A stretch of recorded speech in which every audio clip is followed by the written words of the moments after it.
Okay mga Repa Pips, after nating mapinturaan at malagyan na ng sticker yung ating gas tank pati mga side cover, ang gagawin natin ngayon is isasara na natin.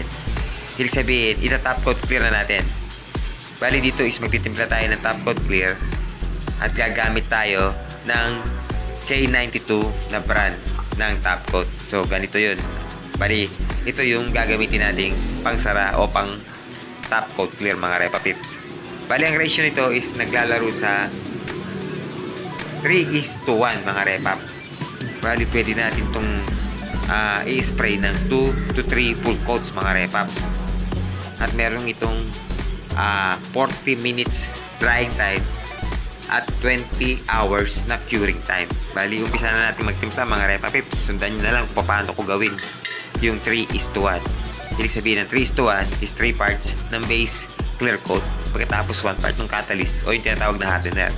Bali yun nga palang 3:1 mga Repa Pips is hindi nakasama yung thinner doon, kaya dalawang components lang yung naka-indicate, yung 3 which is yung clear coat at saka yung 1 yung hardener.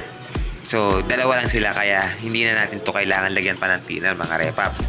So maglalagay tayo dito ng 1 part na dami ng catalyst o hardener. Hindi pwedeng walang hardener to mga Repaps dahil hindi to mag-cure, hindi to matutuyo kapag hindi nyo linagyan ng hardener.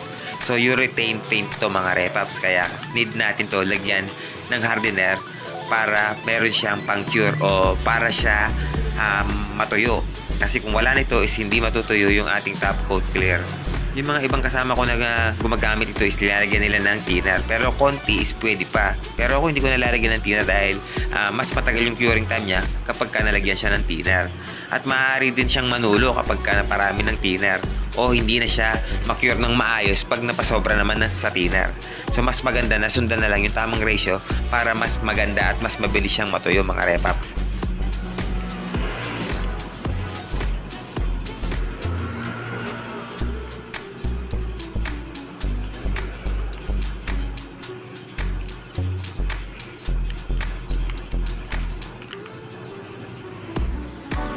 Bali kapag nag-start na tayong mag-clear coat mga Repaps, kagaya na sinabi ko kanina, 2 to 3 full coats yun the best na kapal ng ating top coat clear dito mga Repaps. Huwag natin itong kakapalan agad sa umpisa pa lang dahil pwede itong manulo o masira yung ating top coat clear. Kaya mas maganda na mag-interval tayo ng 15 minutes bago tayo mag-second coat mga Repaps.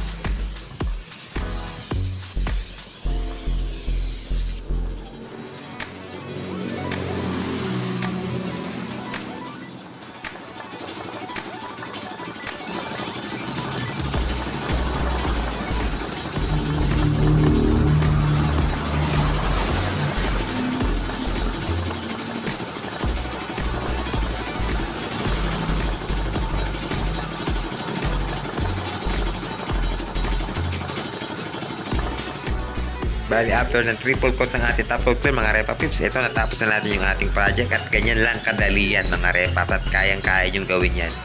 Napakakitab na at parang bago na ulit. At syempre bago tayo mag-fish out is pwedeng pag-subscribe naman yan kung di ka pa nakapag-subscribe, pag-like and share naman at magandang buhay sa inyo mga Repaps.